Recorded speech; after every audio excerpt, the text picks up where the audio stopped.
Assalamualaikum warahmatullahi wabarakatuh. Sebelumnya perkenalkan, nama saya Al Muhammad dari kelas 10 A dan kelompok 5 yang beranggotakan seperti di foto ini. Saya ingin menjelaskan tentang meneladani peran ulama penyebar ajaran agama Islam di Indonesia. Yang pertama yaitu wawasan keislaman. Masuknya agama Islam di Indonesia, wilayah Nusantara sangat luas. Posisi geografisnya terletak di persimpangan jalur perdagangan antara India, Cina, Arabia. Maka sulit untuk memastikan wilayah mana yang pertama kali menerima ajaran Islam. Oleh karena itu, ada beberapa teori tentang masuknya agama Islam di Indonesia, sebagaimana diungkapkan oleh Ahmad Mansur Suryanagara dalam buku Api Sejarah Jilid 1. Teori-teori tersebut yaitu teori Gujarat, Profesor Dr. J. Snodgrass. Menurut teori ini, Islam masuk ke Indonesia dari Gujarat. Snodgrass berkeyakinan bahwa tidak mungkin Islam masuk ke Indonesia langsung berasal dari Arabia tanpa melalui ajaran tasawuf yang berkembang di Gujarat, India. Wilayah kerajaan Samudra Pasai merupakan daerah pertama penerima agama Islam, yakni pada abad ke-13 Masehi. Teori Mekah, Profesor Dr. Buya Hamka. Buya Hamka menggunakan berita yang diangkat dari berita Cina dinasti Tang sebagai acuan teori ini. Menurutnya, Islam masuk ke Nusantara pada abad ke-7 Masehi. Berdasarkan berita Cina dinasti Tang, ditemukan permukiman saudagar Arab di wilayah pantai barat Sumatera. Dari sini disimpulkan Islam dibawa masuk ke Indonesia oleh para saudagar yang berasal dari Arab. Jika kita perhatikan, kerajaan Samudra Pasai didirikan pada abad ke-13 Masehi atau tahun 1275 Masehi. Artinya bukan awal masuknya Islam, tetapi merupakan perkembangan agama Islam. Teori Persia, Profesor Dr. Husser Jajaningrat. Menurut teori ini, Islam masuk dari Persia dan bermazhab Syiah. Pendapat ini didasarkan pada sistem mengeja bacaan huruf Al-Quran, terutama di Jawa Barat yang menggunakan ejaan Persia. Teori ini dipandang lemah karena tidak semua penggunaan sistem baca tersebut di Persia sebagai penganut Syiah. Pada saat itu, Baghdad sebagai ibu kota kekhalifaan Bani Abbasiyah yang mayoritas khalifahnya merupakan penganut Ahlus Sunnah wal Jamaah. Lebih dari itu, adanya fakta bahwa mayoritas Muslim Jawa Barat bermazhab Syafi'i sekaligus berpaham Ahlus Sunnah wal Jamaah, bukan pengikut Syiah. Teori Cina, Profesor Dr. Slamet Muljana. Menurut Slamet Muljana, Sultan Demak merupakan keturunan Cina. Lebih dari itu, menurutnya, Wali Songo juga merupakan keturunan Cina. Pendapat ini didasarkan pada kronik Kelenteng Sampokong. Misalnya, Sultan Demak Panembahan Fatah dalam kronik Kelenteng Sampokong bernama Panembahan Jimbun. Sultan Trenggana disebutkan dengan nama Tungkalo. Sedangkan Wali Songo, Sunan Ampel dengan nama Bong Swiho, Sunan Gunung Jati dengan nama Toh Abu. Perlu diketahui bahwa menurut kebudayaan Cina, penulisan sejarah yang terkait dengan penulisan nama tempat dan nama orang yang bukan dari negeri Cina juga ditulis menurut bahasa Cina, maka sangat mungkin seluruh nama. Teori maritim, N.A. Baloch. Walaupun di Makkah dan Madinah terjadi perang selama kurun waktu 10 tahun antara 1 sampai 11 Hijriah 622 sampai 623 Masehi, namun tidak memutuskan jalur perdagangan laut yang sudah menjadi tradisi sejak lama. Jalur perdagangan tersebut adalah jalur antara Timur Tengah, India dan Cina. Hubungan perdagangan ini semakin lancar pada masa Khulafaur Rasyidin 11 sampai 41 Hijriah (632 sampai 661 Masehi). Banyak juga para sahabat Nabi SAW yang berdakwah keluar Madinah, bahkan di luar Jazirah Arab. Menurut N.A. Baloch, hal itu terjadi karena umat Islam memiliki kemampuan dalam penguasaan perniagaan melalui jalur maritim. Melalui jalur ini, yakni pada abad ke-1 Hijriah atau abad ke-7 Masehi, agama Islam dikenalkan sepanjang jalur niaga di pantai-pantai tempat persinggahannya. Proses pengenalan ajaran Islam ini berlangsung selama kurun waktu abad ke-1 sampai ke-5 Hijriah. Fase berikutnya adalah pengembangan agama Islam terjadi mulai abad ke-6 Hijriah sampai ke pelosok Indonesia. Saudagar pribumi berperan penting dalam proses pengembangan agama Islam di pedalaman-pedalaman, dimulai dari Aceh pada abad ke-9 Masehi dan diikuti tumbuh dan berkembangnya kerajaan Islam di berbagai wilayah. Yang kedua yaitu perkembangan kesultanan di Indonesia. Masa perkembangan agama Islam adalah kurun waktu pada saat umat Islam telah membangun kesultanan sebagai bentuk kekuasaan politik.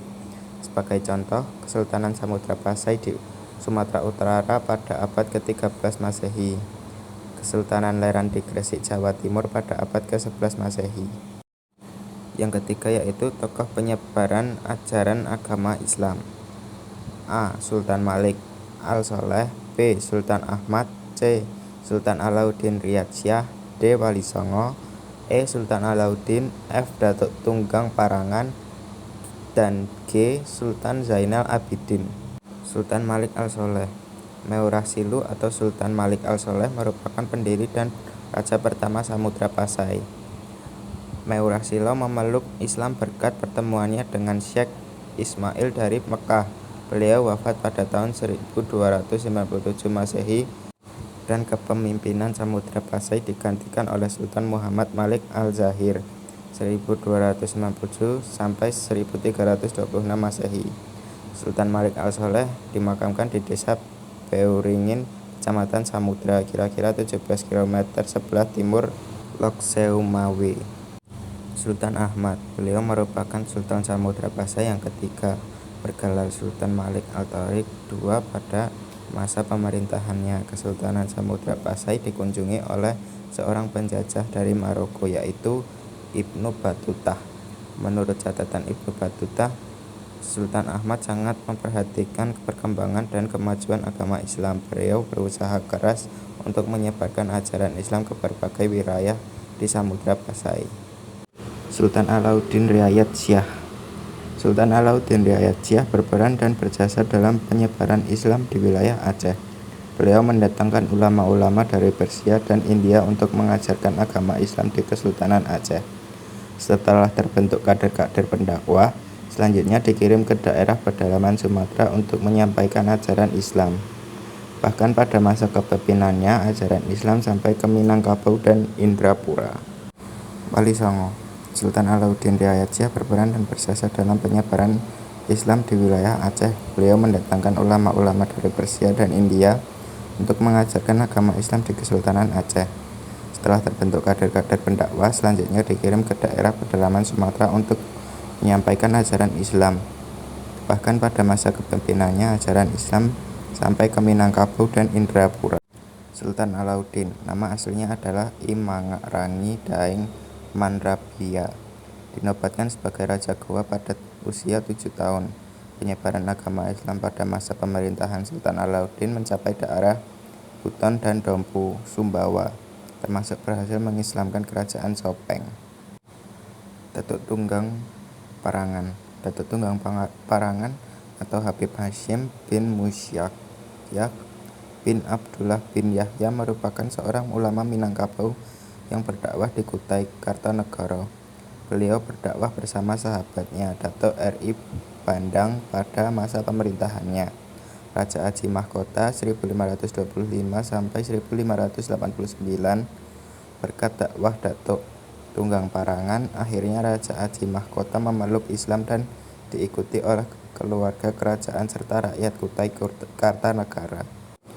Sultan Zainal Abidin. Beliau memerintah Kesultanan Ternate pada kurun waktu 1486 sampai 1500 Masehi. Sejak usia beliau mendapatkan pendidikan agama dari ayahnya dan dari seorang ulama bernama Datuk Maulana Husain. Sultan Zainal Abidin berangkat ke Pulau Jawa pada tahun 1494 Masehi untuk memperdalam ilmu agama Islam di pesantren Sunan Giri, Jawa Timur. Sultan Zainal Abidin dalam penyebaran agama Islam adalah mendirikan pesantren-pesantren dengan pengajar yang didatangkan langsung dari Jawa. Selain itu, beliau juga mendirikan Jollibee atau Bobato Akhirat yang bertugas membantu Sultan dalam mengawasi pelaksanaan syariat Islam di Kesultanan Ternate. Ulama yang menyebar agama Islam. Selain tokoh-tokoh di atas, masih banyak ulama yang berjasa menyebar agama Islam di Indonesia sejak abad ke-18 sampai masa kontemporer. Di antaranya adalah Abdul Sayyid, Abdul Rahman, Abdul Samad, Ali Palimbani, berasal dari Palembang, Sumatera Selatan. Syaikh Mahfudz Al-Termasi, berasal dari Termas, Jawa Timur. Syaikh Nawawi Al-Batani, berasal dari Banten. Dan Syaikh Muhammad Yasin bin Isa Al-Padani, berasal dari Padang, Sumatera Barat. Ulama Indonesia yang bermukim di Mekah, yakni Syaikh Ismail Al-Minangkabawi dan Syaikh Ahmad Khatib Sambas. Keduanya memiliki jasa besar terhadap penyebaran Islam di Nusantara melalui para muridnya. Murid-murid tersebut adalah: 1.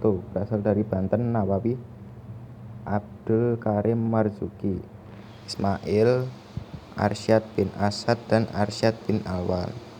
2. Berasal dari Priangan, Mahmud dan Hasan Mustafa.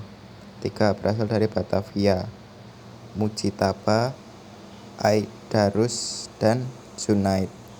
4. Berasal dari Sumbawa, Umar dan Zainuddin. 7. Keteladanan para ulama: 1. Hidup sederhana. 2. Gigih dalam berjuang. 3. Menguasai ilmu agama secara luas dan mendalam.